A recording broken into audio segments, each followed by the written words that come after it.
Hello everyone, welcome back to another Sci-Friday. My name is Brandon, Education Director here at the Grout Museum.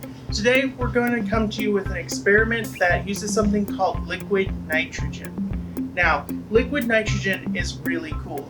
And when I say that, I don't just mean it's awesome. I mean, it's actually extremely cold. It is actually about negative 320 degrees Fahrenheit. So about 10 times colder than probably the coldest day in winter. So what liquid nitrogen does is liquid nitrogen will cool down anything that touches it to almost the same temperature. And we're going to talk a little bit after the experiment about what it's actually doing to the stuff that touches it. So as I open this, you'll notice a gas kind of come out with it. And a lot of times when you think of a liquid turning into a gas, you think of it being really warm or really hot. Kind of like when you boil water, you get that steam that comes off of it.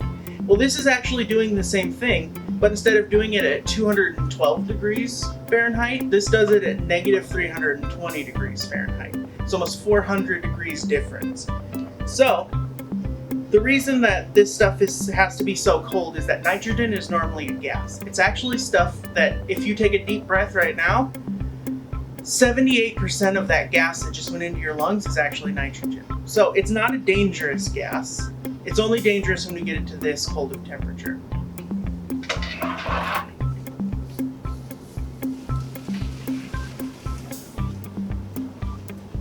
So all that gas is actually just the nitrogen currently boiling.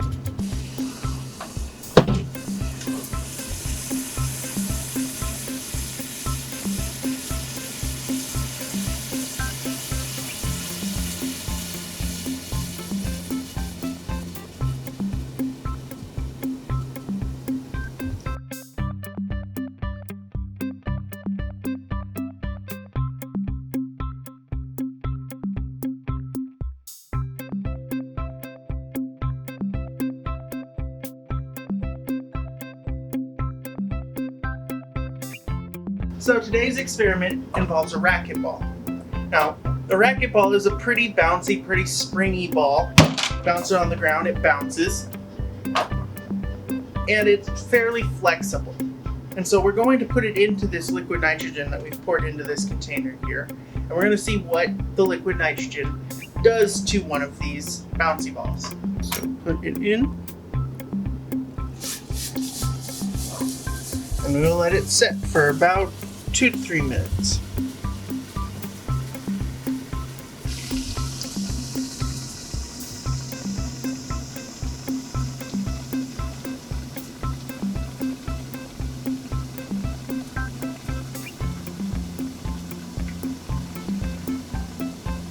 Alright, so I have the ball in here. It's been boiling for about 2 to 3 minutes. We have another racquetball here that we're going to kind of do the same experiment with so you can see the difference between the two. And I have a hammer. So I'm going to go ahead and hit this ball with a hammer. And you can see it just kind of bounces and actually bounces the hammer off of it, right? Now, the one that's been sitting in liquid nitrogen for a while, we're going to do the same thing for it. Now it's very cold.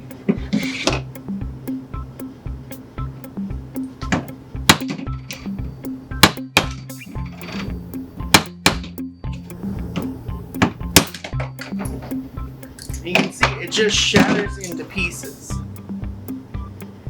Whereas this one has bouncy and I can still squeeze it, this one has become very hard and unmoving.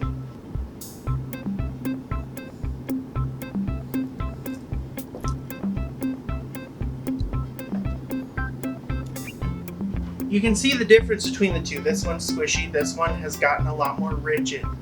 Now, the actual science experiment is very fun, but I'm always here to explain why the science works the way it does. And so I'm going to explain why this happens. When you have something, a material like our ball for example, it has basically all these little atoms inside of it, little pieces that make it up. And over on this side would be our normal racquetball. The little atoms inside are pretty close together because it is a solid, but they're kind of spread out a little bit, which makes it springy and why it can bounce.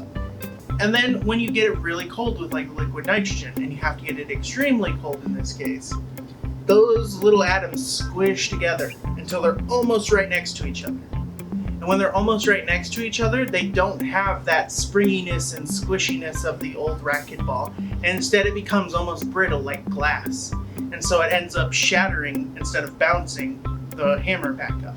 So I want to thank you guys for coming to another Sci-Friday, and we hope you come to our next one. And if you have any experiments you want us to try and do in the future, please let us know.